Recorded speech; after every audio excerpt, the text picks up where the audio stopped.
Welcome to sociology.com. Sociology.com চেনেলটোলৈ আপোনালোক সকলোকে স্বাগতম জনাইছোঁ। আজিৰ ভিডিঅ'টিত আমি HS ছেকেণ্ড ইয়েৰৰ ছেকেণ্ড ইউনিট ছ'চিয়েল ইনষ্টিটিউচনছৰ এটা গুৰুত্বপূৰ্ণ কনচেপ্ট কিনশ্বিপ ছিষ্টেম বা যাক কোৱা হয় অসমীয়াত স্বজন পদ্ধতি সেই সম্পৰ্কে আলোচনা কৰিম। এই ভিডিঅ'টি বনোৱাৰ মূল লক্ষ্য হৈছে যে আমি যেতিয়া এক্সামত তোমালোকে এনচাৰটো লিখিবা তেতিয়া এনচাৰটো কেনেদৰে লিখিবা, কাৰণ কি হয় যে বুকখন সকলোৰে ওচৰতে থাকে হয়নে, বুকখন সকলোৰে ওচৰত আছে আৰু বুকত সকলো কথা দিয়াই আছে, কিন্তু তাৰ যিটো আমি এক্সামত কি হয় আমি বুকত দিয়াৰ দৰে আমি এক্সামত লিখিব নোৱাৰোঁ। এক্সামত আমাৰ যাতে এনচাৰটো সকলোৰে যাতে এনচাৰবোৰ ইউনিক হয় তাৰ ওপৰত গুৰুত্ব দিয়াটো প্ৰয়োজন। গতিকে আমি এনচাৰবোৰ অলপ বেলেগ ধৰণে লিখিব লাগিব যাতে যিজন এক্সামিনাৰ হয় তেওঁ মাৰ্কছ দিয়ে। গতিকে আজিৰ এই ভিডিঅ'টিত মই স্বজন পদ্ধতি কাক বোলে, স্বজন পদ্ধতিৰ সংজ্ঞা আৰু ইয়াৰ প্ৰকাৰ সেই সম্পৰ্কে আলোচনা কৰিম। চ' আহকচোন ভিডিঅ'টি আৰম্ভ কৰোঁ। স্বজন পদ্ধতিৰ অৰ্থ। স্বজন পদ্ধতি মানে হৈছে বিবাহ আৰু জন্মৰ জৰিয়তে সমাজৰ ব্যক্তিসকলৰ মাজত যি আত্মীয় সম্বন্ধৰ সৃষ্টি হয় তাকে স্বজন পদ্ধতি বোলে। অৰ্থাৎ স্বজন পদ্ধতি কি, বিবাহ আৰু জন্মৰ জৰিয়তে যি সম্বন্ধৰ সৃষ্টি হয়। আমি জানো এখন সমাজত মানুহৰ মাজত বিভিন্ন ধৰণে সম্বন্ধ সৃষ্টি হ'ব পাৰে। উদাহৰণস্বৰূপে বন্ধু বান্ধৱৰ মাজত যি সম্পৰ্ক, শিক্ষক ছাত্ৰৰ মাজৰ সম্পৰ্ক, কিন্তু স্বজন পদ্ধতিত কি হয়, স্বজন পদ্ধতিত সেইসকল ব্যক্তিকে অন্তৰ্ভুক্ত কৰা হয় যিসকল বিবাহ আৰু জন্মৰ জৰিয়তে আমাৰ মাজত আত্মীয় সম্বন্ধৰে বান্ধ খায়।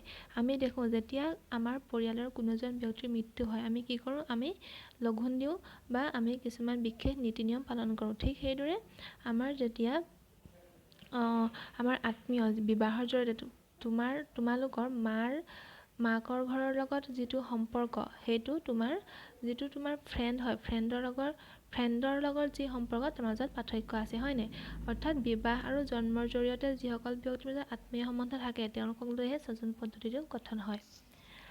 আমি জানো যে মানুহ কি হয়, সামাজিক প্ৰাণী, man is a social animal, সেইটো কৈছিলে এৰিষ্টটলে। আৰু কি হয় যে মানুহ সামাজিক প্ৰাণী হিচাপে কি হয়, মানুহে এজনে আনজনৰ লগত আন্তঃ সম্বন্ধৰে বান্ধ খাই থাকে।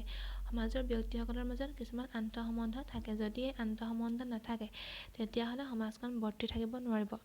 এনে আন্তঃ সম্বন্ধসমূহৰ ভিতৰত বিবাহ আৰু জন্মৰ জৰিয়তে যি পদ্ধতিৰ সৃষ্টি হয় তাকে স্বজন পদ্ধতি বুলি কোৱা হয়। গতিকে তোমালোকে বুজি পালানে স্বজন পদ্ধতি কি হয়। স্বজন পদ্ধতিৰ মেইন বস্তুটোৱে হৈছে বিবাহ আৰু জন্মৰ জৰিয়তে ব্যক্তিসকলৰ মাজত যি সম্পৰ্ক স্থাপন হয় সেইটোৱে হৈছে স্বজন পদ্ধতি। এতিয়া আহাচোন কিছুমান সংজ্ঞাৰ বিষয়ে আলোচনা কৰোঁ। শ্ৰী হৰিশৰ মতে এখন সমাজৰ মানুহৰ মাজত থকা জৈৱিক সম্পৰ্কই যি সম্বন্ধৰ সৃষ্টি কৰে তাকে সাধাৰণ অৰ্থত স্বজন পদ্ধতি বোলে। অৰ্থাৎ সমাজৰ ব্যক্তিসকলৰ মাজত যি জৈৱিক সম্পৰ্ক অৰ্থাৎ বিবাহ আৰু জন্মৰ জৰিয়তে যি সম্বন্ধৰ সৃষ্টি হয় তাকে সাধাৰণ অৰ্থত স্বজন পদ্ধতি বোলা হয়। নৃতত্ত্ব বিজ্ঞানৰ অভিধানৰ মতে জন্ম আৰু বিবাহৰ জৰিয়তে যি এক আত্মীয় স্বজন গোষ্ঠীৰ জন্ম হয় সেয়েই স্বজন পদ্ধতি। অৰ্থাৎ এজন ব্যক্তিয়ে জন্মৰ পৰা মৃত্যুলৈকে কিছুমান বিশেষ ব্যক্তিৰ সান্নিধ্যৰে বান্ধ খাই থাকে। এই ব্যক্তিসকল বিবাহ আৰু জন্মৰ জৰিয়তে ব্যক্তিৰ সংস্পৰ্শলৈ আহে আৰু ব্যক্তিজন সেই ব্যক্তিসকলৰ প্ৰতি দায়বদ্ধ কৰি তোলে। এই ব্যৱস্থাটোকে স্বজন পদ্ধতি বোলে। অৰ্থাৎ স্বজন পদ্ধতি কি হয়, আমি আমাৰ স্বজন সম্বন্ধীয় ব্যক্তিসকলৰ প্ৰতি দায়বদ্ধ হয়। তেওঁলোকৰ বিবাহ জন্ম বা তেওঁলোকৰ বিভিন্ন ধৰণৰ সুখ দুখৰ সময়ত আমি তেওঁলোকৰ সমভাগী হওঁ। যেতিয়া আমি দেখোঁ যে এটা পৰিয়ালত কোনো লোকৰ মৃত্যু হৈছে তেতিয়া তেওঁলোকৰ বংশৰ ব্যক্তিহঁতে কি কৰে, সেই পৰিয়ালটোৰ প্ৰতি সহযোগিতা আগবঢ়াই তাৰ প্ৰতি দুখ প্ৰকাশ কৰে। ঠিক সেইদৰে আমাৰ যিসকল সম্বন্ধীয় ব্যক্তি হয়, ধৰা তোমাৰ যিটো মাৰ মাকৰ ঘৰ বা তোমাৰ মামাৰ ঘৰ, সেই মামাৰ ঘৰৰ প্ৰতি আমি কি কৰোঁ, সহানুভূতি প্ৰকাশ কৰোঁ। মামাৰ ঘৰত যদি কিবা অসুবিধা হয় তেতিয়া আমি কি কৰোঁ, আমি সেই আমাৰ মামাৰ ঘৰৰ প্ৰতি আমি কি কৰোঁ, সহায় সহযোগিতা আগবঢ়াওঁ। অৰ্থাৎ কি হয় যে মামাৰ ঘৰৰ প্ৰতি আমাৰ যিটো সম্বন্ধ সেইটো স্বজন পদ্ধতিৰ জৰিয়তে বান্ধ খাই আছে। স্বজন পদ্ধতিৰ প্ৰকাৰ। স্বজন পদ্ধতি দুই প্ৰকাৰে নিৰ্ধাৰণ কৰা হয়, সহগোত্ৰীয় স্বজন আৰু বৈবাহিক সম্বন্ধীয় স্বজন। সহগোত্ৰীয় স্বজন বুলি ক'লে অৰ্থাৎ একে গোত্ৰৰ সম্বন্ধীয় ব্যক্তিসকলক সহগোত্ৰীয় স্বজন বোলে। গোত্ৰ মানে হৈছে কি, ৰক্তৰ সম্বন্ধ থকা কিছুমান বংশৰ সমষ্টিকে গোত্ৰ বুলি কোৱা হয়। বৈবাহিক সম্বন্ধীয় স্বজন। বিবাহৰ জৰিয়তে এজন ব্যক্তি যিসকল লোকৰ সংস্পৰ্শলৈ আহে তেওঁলোকক বৈবাহিক সম্বন্ধীয় স্বজন বুলি কোৱা হয়। অৰ্থাৎ বিবাহৰ জৰিয়তে যি সম্পৰ্ক গঢ়ি তোলা হয়। তোমাৰ যদি খুৰাই তোমাৰ খুৰীক আনিছে হয় নাই, সেই খুৰীৰ ঘৰৰ লগত যিটো সম্বন্ধ হয় সেইটো হৈছে বৈবাহিক সম্বন্ধীয় স্বজন। গতিকে আজিৰ ভিডিঅ'টোত আমি ইমানখিনি আলোচনা কৰিলোঁ আৰু পিছৰ ভিডিঅ'ত নতুন মই ভিডিঅ' লৈ আহিম HS ছেকেণ্ড ইয়েৰৰ চিলেবাছৰ। আৰু যদি ভিডিঅ'টি ভাল লাগিছে তেন্তে লাইক কৰিবা, শ্বেয়াৰ কৰিবা আৰু ছাবস্ক্ৰাইব কৰিবলৈ নাপাহৰিবা চেনেলটো যদি নতুন হয়। আৰু লগতে তোমালোকৰ ফ্ৰেণ্ডৰ মাজতো শ্বেয়াৰ কৰিবা। আৰু লগতে মোৰ এটা টেলিগ্ৰাম চেনেল আছে য'ত মই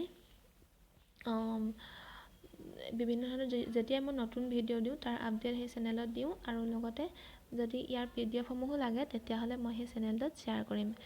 গতিকে মোৰ চেনেলটোৰ নাম হৈছে sociology.com ইউটিউব চেনেল, আৰু টেলিগ্ৰাম চেনেলৰ নাম একেই হয় sociology.com। তোমালোকে গৈ চাৰ্চ কৰিলেই হ'ল। আৰু লগতে যিটো চেনেলৰ লিংক হয় টেলিগ্ৰাম চেনেলৰ, তাৰ লিংকটো মই ইয়াতে দি দিম। তোমালোকে তাত লিংকত গৈও জইন হ'ব পাৰিবা। Thank U.